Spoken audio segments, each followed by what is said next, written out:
Welcome to बिटिनिंग। साथ में मिलके शुरू करते हैं जिंदगी की दूसरी इनिंग। अभी कुछ दिन पहले 1 अप्रैल को जो विटालिक हैं, जो इथेरियम के फाउंडर है, हमने कई बार ये देखा कि आपस में जो इथेरियम की कम्युनिटी है, वो बिटकॉइन की जो कम्युनिटी है, वो आपस में लड़ते रहते हैं। और जो बिटकॉइन मैक्सिमलिस्ट बोलते रहते हैं, और जो इथेरियम की जो कम्युनिटी है, और आपस में दोनों की विचारधारा कहीं ना कहीं नहीं मिलती, और आपस में हमने बहुत सारी लड़ाई देखी। अब आप कौन-सी कम्युनिटी से, मुझे नहीं पता कि आप बिटकॉइन के बिलीवर हो या इथेरियम के बिलीवर हो, या आप बिटकॉइन में भी बिलीवर हो, इथेरियम में भी बिलीवर हो, तो ये भी हो सकता है। जो जनरली ज़्यादातर लोग वैसे ही हैं, जो बिटकॉइन और इथेरियम दोनों में बिलीव करते हैं। लेकिन हमने देखा है कि कई बारी पास्ट में और आज भी ये लड़ाई लड़ी जाती है, और बिटकॉइन की जो इथेरियम की कम्युनिटी है, वो बिटकॉइन की कम्युनिटी को काफ़ी हार्श वर्ड यूज़ करती है, अब्यूज़ भी करती है, बिटकॉइन को भी अब्यूज़ करते हुए देखा है। इन सारी चीज़ों को अल्प विराम देते हुए, फुल स्टॉप लगाते हुए, यू नो जो विटालिक है, इथेरियम के जो फाउंडर हैं, उन्होंने एक बहुत बड़ा ब्लॉग लिखा 1 अप्रैल को। और इस ब्लॉग के बाद मुझे ऐसा लगता है कि कहीं न कहीं जितने भी क्वेश्चन्स थे अराउंड बिटकॉइन, वो अल्प विराम लग गया है। बहुत ही संजीदा, बहुत ही इंटरेस्टिंग, बहुत ही सीरियस ये थॉट्स हैं विटालिक के। और इसको मैंने और प्रणव ने एक्सक्लूसिवली एक वीडियो फॉर्म में कवर किया है, उस आर्टिकल को। उस आर्टिकल का लिंक डिस्क्रिप्शन में भी है, तो आप उसको में भी देख सकते हो, और वहाँ पे भी पढ़ सकते हो। लेकिन वीडियो को अगर देख लोगे तो आर्टिकल आपको ऑलमोस्ट समझ में आ जाएगा। तो देर किस बात की, फिर मैं अभी इस वीडियो को में हम आगे देखेंगे। मैं और प्रणव जो है पूरा का पूरा जो वो आर्टिकल है, उसको कवर कर रहे हैं। This is one of the most important articles in recent times, and this is exactly what me and Pranav discuss on वेब3 की दुनिया। This is completely aligned with that. और जो इथेरियम और बिटकॉइन की जो जुगलबंदी है, और जो आपस में रिस्पेक्ट है, जो डिफरेंस होने के बावजूद, आइडियोलॉजीज का एक अलग लेवल पे अलग विचारधारा के बावजूद, एक दूसरे के प्रति जो रिस्पेक्ट है, कोर, वो जो है वो इस आर्टिकल में देखने को मिली। और ये विटालिक ने लिखा है। ये आर्टिकल का लिंक मैं डाल दूंगा डिस्क्रिप्शन में, लेकिन उस आर्टिकल को पढ़ने से पहले मैं चाहता हूं कि एक बारी प्रणव ने जितना ये हाईलाइट किया है, उसको जरूर let's have a discussion on it. I think we are going to enjoy this thing. But अगर आपको डेप्थ में पढ़ना है, तो आप लिंक पे जरूर क्लिक करके पढ़ सकते हैं। तो विटालिक ने सबसे पहले इसके बारे में बताया दैट इन जनरल ऐसी हवा चल रही है that bitcoin was the first coin but it is getting old now, right? And in general people have a belief that the ethereum is the new boomer that exists, and it has different kind of applications. So bitcoin, जैसा कि काशिफ भाई बोलते थे, लोग बोलते हैं कि bitcoin बूढ़ा हो गया है, और ethereum is the new trend. It is having development while bitcoin is not having. It is very slow, it is not technologically advanced. सिर्फ एक application है bitcoin का, but ऐसा नहीं है। इन डेप्थ जब आप जाओगे तो आपको समझ आएगा कि बिटकॉइन का जो इंटेंशन है, that is the intention to give light, right? When there is darkness, you don't think that a light is optimized, it is red, it is green, it is blue, whether it can spread from 1 millimeter to 1000 kilometers or anything like that. All you discuss is that light has its whole purpose of giving lightness to the world, and that is what is bitcoin. Bitcoin solves the mere purpose of giving freedom to people when they have nothing in power, when they have nothing to actually rely on. That's when Bitcoin comes to force. और हमने ये already देखा हुआ है Ukraine Russia के incidents में, हमने ये ऑलरेडी देखा हुआ है अर्जेंटीना के इंसिडेंट्स में, जहां पे इन्फ्लेशन हर साल डबल होता जा रहा है। श्रीलंका के केस में हम ऑलरेडी देखना शुरू कर चुके हैं, and also this is being seen in different parts of the world, including something like crypto relief, which is solving the essential purpose of giving people the right funding to give them health and related. So Bitcoin is the absolute form of light because it solves the mere purpose that blockchain were initially created, which is a security technology. A security technology which gives people the sanity to not rely on one particular state or nation and its policy, but rather be sovereign in its matter to do whatever it wants to do, right? कोई भी देश के decision से आपकी wealth के ऊपर बिल्कुल भी फर्क नहीं पड़ना चाहिए, right? And that is what Bitcoin solves, and that is the most essential and important purpose that it has to solve. The reason why Bitcoin's founder is anonymous is because then there is no way he can be connected to any world leader. आप देखोगे Vitalik ने खुद अपने poster डाल दी कि मैं मिला हूं मैं मिला हूं रशिया के पुतिन से, मैं मिला हूं बीजिंग के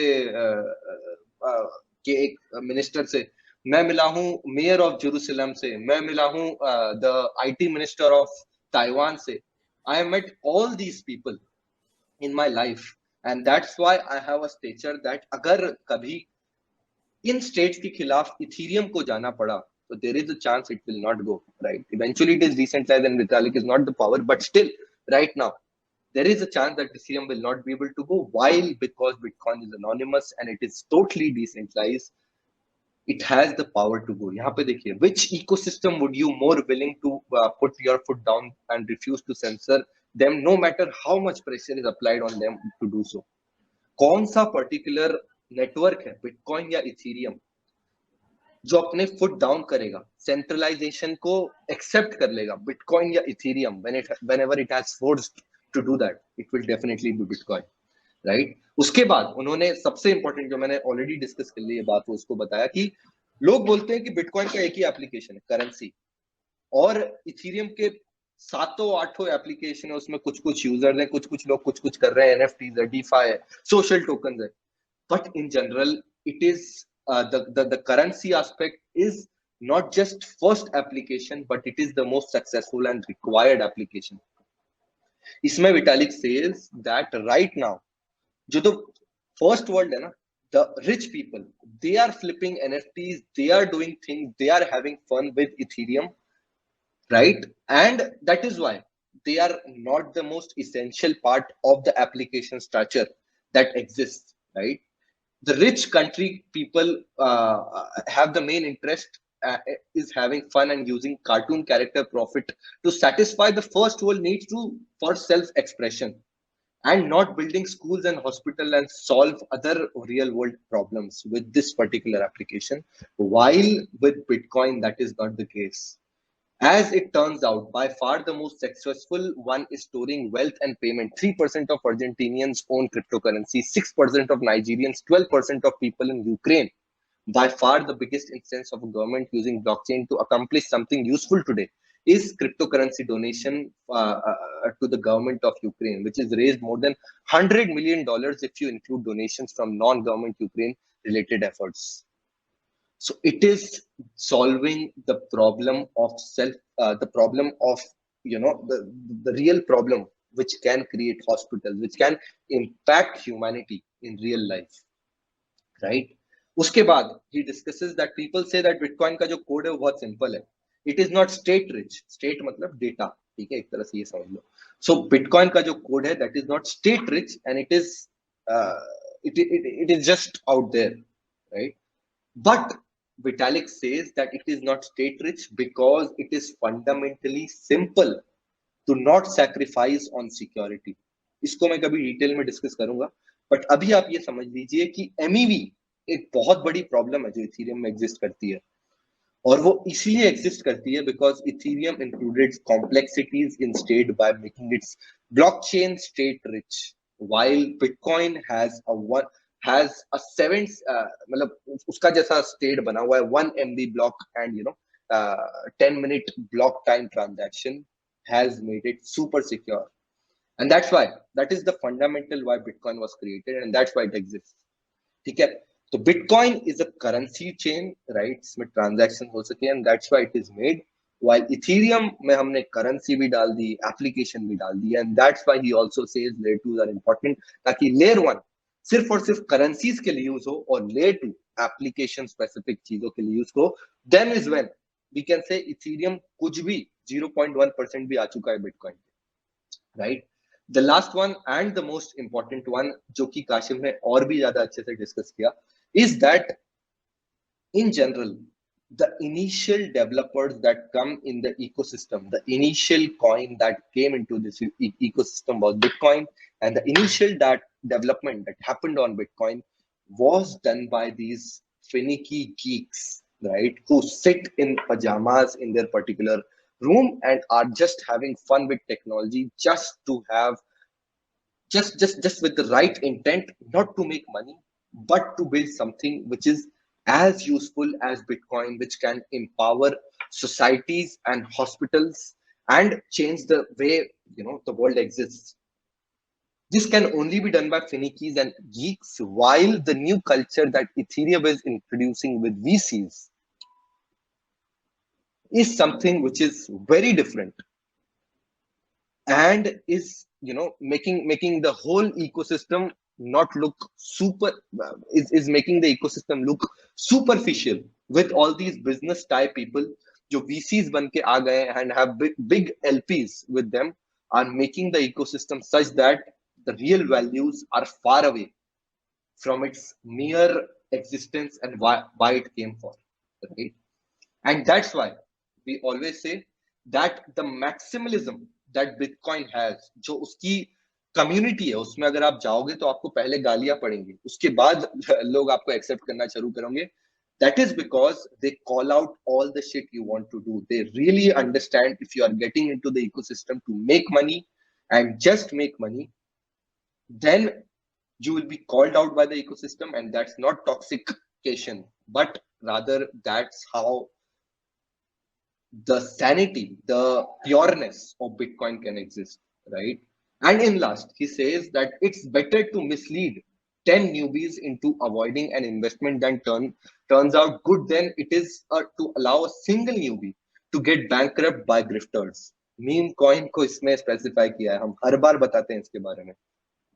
It's better to make your protocol too simple and fail to serve than 10 low value, short attention span gambling applications than it is to make it too complex and fail to serve the central sound money use case that underpins everything else. It is more important to solve one purpose than have thousands of purpose, general purpose stuff and not being able to solve even one, right? And it is better to offend millions of standing aggressively for what you believe in than it is to try to keep everyone happy and end up standing for nothing. Kashif का जो काशिफ ने मेरे को जबरन में include कर लिया, but Kashif और मेरी जब भी बिटकॉइन वर्सेस इथेरियम पे बात होती थी, so what Kashif used to discuss why Bitcoin is important has many values aligned and written in this particular article. I would definitely suggest you to go ahead and read about it. But what Kashif says in general is what also discussed in this particular article. And now I can say that I know a guy who has similar altruistic green pill thinking to create the next big thing in the world, just like Vitalik, and we have Kashif with us for the same. आपका क्या कहना है काशिफ इस पे? काफी आपकी जैसी thinking है इसके अंदर. यार, first of all, I don't have words to express that. मैं एक्चुअली बाय नेचर मैं बहुत थोड़ा सेंसिटिव किस्म का इंसान हूँ एंड मुझे बहुत चीज़ें ना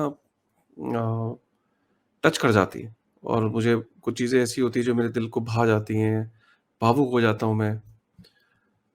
इस आर्टिकल की इम्पोर्टेंस इतनी ज़्यादा है और इसकी टाइमिंग इतनी इम्पोर्टेंट है कि हम दुनिया में 2 तरीके की चीज़ें देख रहे हैं इस वक़्त. एक दुनिया जो बर्बादी के कगार पे है, जहाँ बच्चे मर रहे हैं वॉर के अंदर, जहाँ रशिया और यूक्रेन की लड़ाई रुकने का नाम नहीं ले रही, जहाँ पे एक पूरे देश का उसका जो वर्चस्व है वो दांव पे है. रशिया के अंदर कुछ ऐसे बहुत सारे लोग हैं जो ये वॉर नहीं होना देना चाहते. उनको भी अपना फ्यूचर ग्रीम होता हुआ दिख रहा है. कोई इस वॉर से खुश नहीं है. इस लड़ाई की वजह से जो देश दुनिया में जो इन्फ्लेशन से ऑलरेडी स्ट्रगल कर रहे थे, वहां पे और ज्यादा इन्फ्लेशन बढ़ गया. जो देश स्टेबल थे वो भी हिल गए. इंडिया तक, जिसका इंडिया का कोई लेना देना नहीं है किसी चीज से, वो भी हिल गया. तो अगर आप देखो तो दुनिया में एक तरफ ये हो रहा है और दूसरी तरफ दुनिया में एक चीज एक और हो रही है कि लोग जरूरत से ज्यादा भयंकर टाइप पैसा बना रहे हैं शिल करके चीजों को. क्योंकि जो कैपिटलिस्ट माइंडसेट है वो सिर्फ वेब 3 में ही नहीं है, वेब 2 के अंदर भी है। और दुनिया जो है वो 2 चीज़ों में डिवाइड हो चुकी है, और जो दुनिया का पेन है, वो अपनी जगह है, और दुनिया में जो लोग स्टोरीज़ को सेल करके पैसा बना रहे हैं, वो अलग है। इस टाइमिंग इस आर्टिकल की से फ़ील पता क्या होता है कि दुनिया में ना एक्चुअली में इंसानियत ऐसी ही होनी चाहिए कि क्रिटिकल हो एक-दूसरे के लिए, ठीक है, क्रिटिसिज़्म हो एक-दूसरे के लिए, लेकिन जो रिस्पेक्ट है, जो प्यार है, वो भी उतना ही होना चाहिए। और विटालिक ने, अगर आप देखो इस आर्टिकल के थ्रू, उसने एक्चुअली में ज़िंदगी को जीने का तरीका बताया है। उसने, छोड़ दो 1 मिनट को, इस आर्टिकल को करते हैं डिस्कस। मतलब आप सोचो कि आप और पूरी दुनिया बिटकॉइन को क्रिटिसाइज़ करती इथेरियम का एग्ज़ाम्पल देके। लेकिन जो इथेरियम का फाउंडर है, वो कह रहा है, ठीक है जी, मैंने बहुत, आपको लगता है इथेरियम बहुत अच्छी चीज़ है, yes it is a good thing. बहुत जीनियस वाला काम नहीं किया है। हम जीनियस नहीं बन जाएँगे अगर हम बिटकॉइन की मैक्सिमलिज़्म को नहीं समझेंगे। क्यों ज़रूरी है बिटकॉइन मैक्सिमलिज़्म? मैक्सिमलिस्ट होना भी कल्चर का पार्ट है। बिटकॉइन की स्ट्रेंथ वहीं से आती है। बिटकॉइन की स्ट्रेंथ 2 चीज़ों से आती है, एक टेक्नोलॉजी से आती है और एक कल्चर से आती है। टेक्नोलॉजी को सिंपल रखा और कल्चर को बिल्कुल, जैसे कहते हैं ना राइट विंग, जैसे राइट विंग एक्टिविस्ट होते हैं ना, उस कल्चर को वैसा रखा, क्योंकि उसकी स्ट्रेंथ उस कल्चर से आती है। आज विटालिक ने ये कह के, ये आर्टिकल लिख के ये साबित कर दिया कि दुनिया के अंदर आप जीनियस हो सकते हो, और एक्सेप्ट कर सकते हो कि मैं तो जीनियस था ही, लेकिन जो मेरे साथ, जहां से मैंने ये जीनियोसिटी की, जो मैंने इंस्पिरेशन ली, वो भी लेट्स लेट्स रिस्पेक्ट दैट। और रियल वर्ल्ड में ये चीजें पॉसिबल नहीं होती। रियल वर्ल्ड में माइक्रोसॉफ्ट गूगल को क्रिटिसाइज कर रहा है, गूगल माइक्रोसॉफ्ट को क्रिटिसाइज कर रहा है, फेसबुक ट्विटर को क्रिटिसाइज कर रहा है, ट्विटर फेसबुक को कर रहा है। मैंने वेब 2 के अंदर एक भी ऐसा कल्चर नहीं देखा। अगर कोई इंसान, एक लेवल पे मैं समझता हूं कि किसी की सोच थी तो स्टीव जॉब्स की थी, जिसके अंदर कहीं ना कहीं रिस्पेक्ट थी बाकी टेक्नोलॉजी कंपनीज के लिए। लेकिन जो प्योर तरीके से, अगर मैं आज ये प्राउडली कह सकता हूं कि हम लोग विटालिक के एरा में हैं। अगर हम सतोशी नाकामोतो के एरा में हैं, सतोशी नाकामोतो के एरा में है, तो हम विटालिक के एरा में भी है। रिस्पेक्ट बढ़ गई आज। आज रिस्पेक्ट उस इंसान की इसलिए बढ़ गई कि अपनी जीनियस होने को एक्सेप्ट नहीं कर रहा है। पैसे से कोई मतलब नहीं, नेटवर्किंग से कोई मतलब नहीं, दारू से कोई मतलब नहीं, आफ्टर पार्टी से कोई मतलब नहीं, सूट मैं पहनता नहीं, लेदर का जूता मैंने पहना नहीं। वो वो कहना क्या चाह, मतलब आप सोचो कि उसने इस आर्टिकल में क्या-क्या लिख दिया। मैं जितनी बार बोलूं उतना कम है। उस आर्टिकल में ये लिख रहा है, अगर मैं अपनी स्क्रीन शेयर करके एक बार आपसे 5 मिनट में भी इस पे शेयर करना चाहूंगा, मैं अपना टेक देना चाहूंगा। तो सो बेसिकली अगर आप देखो, आर्टिकल लिखने का जो पर्पस था विटाली का, सिर्फ इतना है कि जो बिटकॉइन मैक्सिमलिज्म है, उसको जितना लेवल का क्रिटिसाइज लोग कर रहे हैं, इतना वो डिजर्व नहीं करता। बिटकॉइन मैक्सिमलिज्म को समझते हैं, बिटकॉइन मैक्सिमलिज्म क्यों जरूरी है, और क्यों आज की डेट में जब दुनिया के अंदर इतनी सारी चीजें हो रही हैं, इतने सारे जो ये सिचुएशन क्रिएट हो गई, जो वॉर लाइक सिचुएशन है, जिस डेंजरस वर्ल्ड में हम लोग रह रहे हैं, ये एग्जैक्ट वर्ड यूज किया है, we live in a dangerous world. तो क्यों इथेरियम, क्यों बिटकॉइन जो है वो जरूरी है, और क्यों बिटकॉइन मैक्सिमलिज्म जरूरी है। बेसिकली जो विटालिक का ये कहना था, इस आर्टिकल को अगर आप पढ़ोगे, उस आर्टिकल के थ्रू विटालिक ने ये बताने की कोशिश करी कि बिटकॉइन क्यों जरूरी है, और क्यों जो बिटकॉइन को जो लोग ये कहते हैं कि बूढ़ा है, बिटकॉइन स्लो है, बिटकॉइन आउटडेटेड है, वो कितने गलत है वो लोग। इनफैक्ट विटालिक इस एक्सटेंट तक चला गया कि बिटकॉइन को एक ऐसे लाइट से कंपेयर किया, that bitcoin to be a light that does when it needs to do when you are facing the toughest challenge of your life.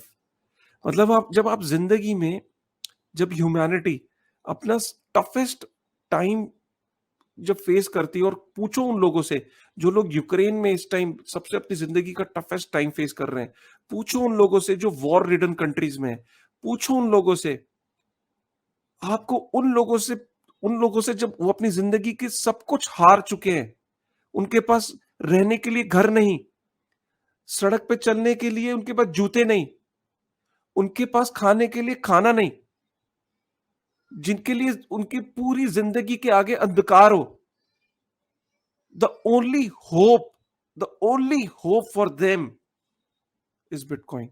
You know what, bitcoin को एक ऐसी लाइट से compare किया कि जब सब अंधकार हो तो दूर से कहीं अगर रोशनी आ रही है तो वो उससे कंपेयर किया बिटकॉइन को। ये कितनी बड़ी बात है। और जानते क्यों किया है? क्योंकि विटालिक ने यहां पे ब्लॉकचेन को समझाया। उसने बोला कि आप पूरी जिंदगी के अपने पैसे एक चीज में सेव कर रहे हो, तो ऑब्वियसली बात है उसको सिक्योर होना जरूरी है। यहां पे विटालिक कह रहा है कि ब्लॉकचेन को सेक्स वर्कर्स, रिफ्यूजीज, ये लोग इस्तेमाल कर रहे हैं। ये लोग उसके अंदर अपनी जिंदगी की होप देख रहे हैं, अपनी जिंदगी को बेहतर करने की एक एक एक एक सोच है कि हाँ यार, शायद इसके थ्रू हम लोग अपनी जिंदगी को, अपने आने वाले फ्यूचर को बेहतर कर पाए। तो क्या ऐसी चीज का सिक्योर होना जरूरी नहीं है? तो तभी जो पब्लिक ब्लॉकचेन्स हैं, जो बिटकॉइन है, वो सिक्योरिटी के लिए बहुत कुछ सैक्रिफाइस करते हैं। इसलिए सैक्रिफाइस करते हैं क्योंकि बिलियंस में लोग हैं जो बिटकॉइन पे एक आशा के रूप में बिटकॉइन को देखते हैं। पूछिए उन लोगों से जो अर्जेंटीना में, पूछिए उन लोगों से जो अफ्रीका के अंदर है, पूछिए उन लोगों से जो सूडान के अंदर है, पूछिए उन लोगों से जिनके पास कोई एक्सेस नहीं है, फाइनेंशियल इंडस्ट्री में कोई एक्सेस नहीं है, जो अलग थलग से कहीं पे पड़े हैं, जहां पे एक राजा है जो डिसीजन ले रहा है और करेंसी की जहां पे बैंड बजी हुई है, जहां पे वो ग्लोबल फाइनेंशियल सिस्टम का पार्ट नहीं बन सकते। पूछिए उन लोगों से। उन लोगों से मत पूछिए। विटालिक ने लिखा है यहां पे पर्टिकुलरली, जो सूट बूट के अंदर आते हैं, जो वेंचर कैपिटलिस्ट हैं और जो दुनिया में तरह तरह के वादे कर रहे हैं इथेरियम को अपना बेस बना के, उन लोगों से मत पूछिए। अगर आपको किसी चीज का महत्व पूछना है तो उन लोगों से पूछिए जो बिटकॉइन के ऊपर डिपेंडेंट है और वो चाहते हैं कि बिटकॉइन ऐसी सिक्योर रहे। बिटकॉइन के जो दो सबसे बड़े इंग्रेडिएंट्स है ना, जो विटालिक ने इस आर्टिकल में लिखे हैं, वो लिखे हैं कि बिटकॉइन का रोबोस्ट होना और एक डिफेंसिबल टेक्नोलॉजी, और दूसरा बिटकॉइन का रोबोस्ट कल्चर। ये दो खास चीजें बिटकॉइन को स्पेशल बनाती है। अगर आप टेक्नोलॉजी की बात करें तो बिटकॉइन का जो 1 MB ब्लॉक साइज और 21 मिलियन कॉइन लिमिट है, और एक ऐसा consensus system proof of work जो कि हाई स्कूल का बच्चा भी समझ सकता है, ये बिटकॉइन को खास बनाता है। अगर बिटकॉइन कॉम्प्लेक्स होता ना तो वो वल्नरेबल हो जाता। बिटकॉइन के ऊपर के स्मार्ट कॉन्ट्रैक्ट्स को घुसाने की कोशिश करो, बिटकॉइन का ब्लॉक साइज बढ़ा दो, बिटकॉइन का 21 मिलियन कैप हटा दो, कुछ भी चीज छेड़ के देख लो, बिटकॉइन बिटकॉइन नहीं रहेगा। बिटकॉइन बिटकॉइन नहीं रहेगा। और बिटकॉइन के कल्चर को हटा दो। अगर बिटकॉइन की मैक्सिमलिज्म को खत्म कर दो 1 मिनट को, तो बिटकॉइन के जो नेटवर्क है वो करप्ट हो जाएगा। अगर ये मैक्सिमलिज्म खत्म हो जाएगी तो फिर वहां पे भी वीसीज आके डेवलपर्स को, वहां पे भी वीसीज आके जो जो बिटकॉइन की जो कम्युनिटी है उनको इंसेंटिव, तरह तरह के वादे देके बोल सकती है वहां पे कि भैया ये चीज ट्राई कर लो, ये चीज ट्राई कर लो। क्यों बिटकॉइन पे इतने ट्रायल्स नहीं होते? क्योंकि जो बिटकॉइन की जो कम्युनिटी है, उसका जो कोर है, उसकी जो इंटेग्रिटी है, उसका जो बिलीफ है, वो बिटकॉइन को सिंपल रखना चाहता है। क्योंकि सतोशी नाकामोटो उसको सिंपल रखना चाहता था। क्या बिटकॉइन का 1 MB साइज सतोशी नाकामोटो जब लॉन्च किया था तो उसको नहीं पता था कि जब बिटकॉइन साइज में बड़ा होगा तो इसमें क्या इश्यूज आएंगे? लेकिन सतोशी को पता था कि अगर बिटकॉइन को दुनिया का मॉनेटरी सिस्टम बनना है तो उसे सिक्योर बनाना पड़ेगा। और सिक्योर तभी हो सकता है कि एक लैपटॉप के ऊपर भी आप पूरा का पूरा जो नोड है वो उसे डाउनलोड कर सको, पूरा का पूरा जो डेटाबेस है वो डाउनलोड कर सको, नोड रन कर सको। इसलिए ये चीजें, इसलिए उसकी जो सिंप्लिसिटी है बिटकॉइन की, वो उसे सिक्योर बनाती है। और ये मैं नहीं कह रहा हूं, ये इथेरियम का फाउंडर कह रहा है। और वो ये नहीं कह रहा है कि इथेरियम बिटकॉइन के सामने कुछ नहीं है। नहीं, अगर आप देखो उसने आगे क्या बोला, अगर आप ये देखो कि आगे अपनी कन्वर्सेशंस में जब वो आगे चलते हैं तो इथेरियम के व्हाइट पेपर में ये सारे वादे किए थे और इनमें से 99% वादे पूरे हो चुके हैं। मतलब आज वो टोकन्स के लिए इश्यू हो रहा है, derivative, stable coins, decentralised file storage, सारे काम हो रहे हैं except peer to peer gambling, जो कि जिसको अपने व्हाइट पेपर में बात की थी विटालिक ने। लेकिन उसने फिर ये बोला विटालिक ने कि लेकिन जो जो मनी है, जो रियल फॉर्म ऑफ मनी है, जो ट्रूली डिसेंट्रलाइज है, जो ट्रूली सिक्योर है और जो आने वाले कई सदियों तक रहेगी, वो बिटकॉइन है।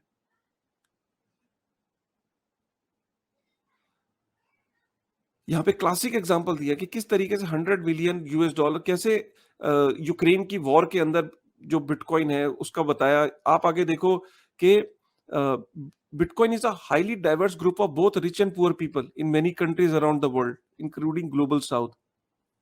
सो बेसिकली विटालिक ने यह बताने की कोशिश करी कि बिटकॉइन सबका है और इथेरियम के ऊपर बने हुए कई प्रोजेक्ट्स जो है वो सिर्फ वीसीस के हैं, वीसी ड्रिवन है, प्रॉफिट ड्रिवन है, वो सिर्फ एक हॉबी के तौर पे बने। कुछ लोग कैपिटलिस्ट ने बनाए हैं, कुछ लोग सिर्फ पैसा बनाना चाहते हैं। लेकिन बिटकॉइन की जो इथोस है वो pure monetary system for masses. मैं अगर आपको एक चार्ट दिखाऊं कि जहां पे विटालिक ने एक चार्ट के थ्रू कितना जबरदस्त एक्सप्लेन किया, इस चार्ट को देखो आप। यहां पे विटालिक ने यहां पे विटालिक ने क्लियर अपने, आप देखो इससे ज्यादा फेयर तरीके से और कौन बता सकता है कि देखो बिटकॉइन के अंदर जो इनसाइडर एलोकेशन है, मतलब जो लॉन्च होने से पहले जो टोकन्स खुद जो इनसाइडर अपने पास रख लेते हैं, तो बिटकॉइन के पास जीरो। सतोशी नाकामोटो ने जीरो दुनिया को दे दी। मतलब अगर आप बिटकॉइन को मत समझो, आप सतोशी नाकामोटो के एहसास, उस इंसान की सोच। मुझे तो कई बार ऐसा भी लगता है कि कोई इंसान इतना डेप्थ में सोच भी नहीं सकता। मुझे तो ये भी फील होता है कि ये इंसान इतना डेप्थ में जाके दूसरों के लिए इतना कैसे सोच सकता है यार? क्या वो इंसान हो सकता है? क्या ऐसा इंसान दुनिया में होते हैं जो इतना डेप्थ में जाके दुनिया के लिए सोचते हैं? 0% एलोकेशन अपने लिए और दुनिया के लिए सब कुछ दे दिया और इतनी सिंपल रोबस्ट चीज छोड़ गया दुनिया के लिए। यहां तक कि इथेरियम भी कह रहा है मेरे पास भी इनसाइडर एलोकेशन है, ईओएस के पास, कार्डानो, टेजोस, कॉस्मोस सबके पास है, यहां परसेंटेज दी हुई है और बिटकॉइन जीरो। हम इस चीज को, अगर हम ये सोचे कि हम किस चीज को गाली देते हैं यार, हम किस चीज को ये कहते हैं कि यार बिटकॉइन बूढ़ा है, बिटकॉइन स्लो है। आपके मेरे कहने से कुछ नहीं हो रहा है। By the way,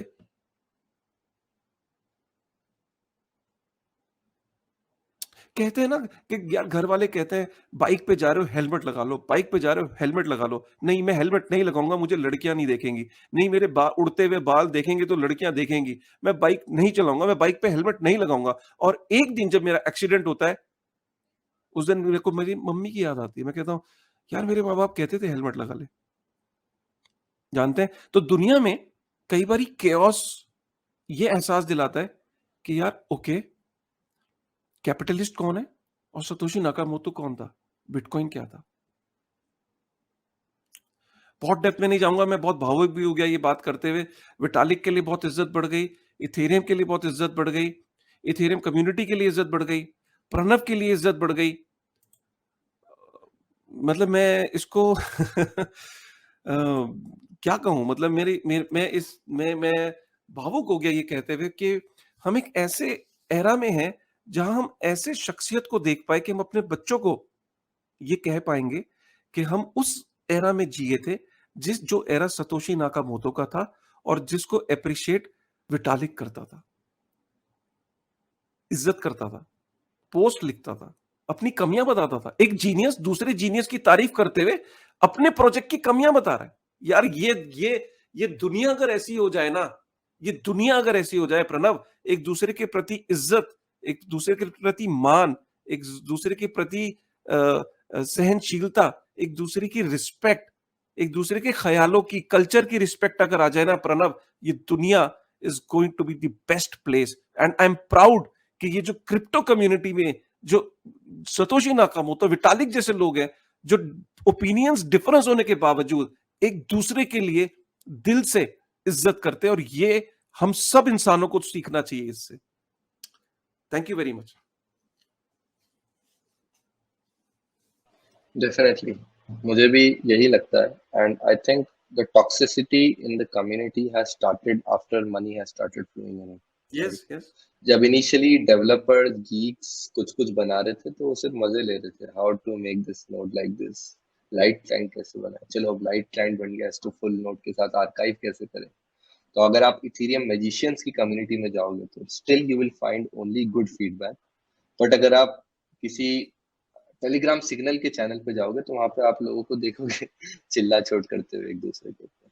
this is the difference, and that's मैं आज व्हाई। इतना इंस्पायर्ड हुआ ये आर्टिकल के बाद, आप देख रहे होगे इथेरियम मेरे साइड है, बिटकॉइन प्रणव की साइड है। आज हम आज हमने ये भी चेंज कर दिया। Definitely, definitely. तो बहुत ही इंटरेस्टिंग आर्टिकल है, ठीक है। We have discussed it in depth कि why bitcoin is what bitcoin is, and the problem it is solving is such a massive scale, and is still being able to solve it, while Ethereum and other application specific layer ones and their VC ecosystem that exist still will is not and will never be able to even touch the philosophy as well as the tech that Bitcoin was behind and Bitcoin stood for, and Vitalik and Satoshi Nakamoto, the founder, stood for. तो I hope आपको ये article अच्छा लगा होगा, ये episode अच्छा लगा होगा, एंड हाँ, काशिफ का जो इमोशनल बयान था वो बहुत अच्छा लगा होगा। यार मैं क्या बोलूं यार, मैं इस इंडस्ट्री में आया हूं। मैं जैसे उसने लाइट की बात करी ना विटालिक ने, एक्चुअली मैं रेजोनेट करता हूं। जब मेरी जिंदगी में एक ऐसा टाइम था कि I didn't had anything to look, मतलब सारी इनसिक्योरिटीज थी, तो इस इंडस्ट्री ने जो पहला स्टेप था जो बिटकॉइन, उसने एक बहुत उम्मीद दी और उसने एक विजन दी। आज हम इंडस्ट्री में करियर बना पा रहे हैं। मतलब सोचो अगर बिटकॉइन नहीं होता तो प्रणव और तुम नहीं होते एज ए वेब3 की दुनिया में। उसने हमें एक बेस दिया, सतोशी नाकामोटो हम लोगों के लिए करियर दे गया। मैं आने वाले समय में अपने बच्चों को भी इस करियर देना चाहूंगा, तुम भी यही चाहोगे। सोचो कि कितना बड़ा काम कर गया वो। तो इसलिए मैं दिल से बहुत इन्वॉल्व हूँ। मतलब मेरी मेरी आत्मा जानती है कि मैं कितनी इज्जत करता हूँ सतोशी नाकामोटो की विजन की और उसके प्रोडक्ट की जो वो बना के। और उस चीज को जब विटालिक जैसा आदमी स्टैम्प करता है तो लगता है कि ठीक है यार, I think you were thinking on a right direction. अब आप मुझे बताइएगा कि आर्टिकल कैसा लगा, मेरी और प्रणव की डिस्कशन कैसी लगी। अगर आपको ये आर्टिकल पसंद आया, और आपका क्या कहना है, आप किसी पर्टिकुलर कम्युनिटी, अब आपका बिटकॉइन के प्रति क्या सोचना है? क्या आप भी पहले बिटकॉइन के बारे में कुछ पहले अलग सोचते थे और अब इस वीडियो के बाद कुछ अलग सोचने लग गए? कमेंट करके जरूर बताइएगा कि आप बिटकॉइन को कैसे देखते हो, आप इथेरियम को कैसे देखते हो, क्या आप मैक्सिमलिज्म में बिलीव करते हो कि नहीं करते। थोड़ा सा हमें आप जानने की कोशिश करना चाहते हैं कि कम्युनिटी क्या सोचती है। तो वीडियो अगर पसंद आए तो प्लीज लाइक जरूर करते हुए जाइएगा, सब्सक्राइब करेगा। और वेब3 की दुनिया का ऑब्जेक्टिव यही है कि ऐसा कंटेंट आपको रेगुलर बेसिस पे लेके आते रहे। So with this thought, thank you very much.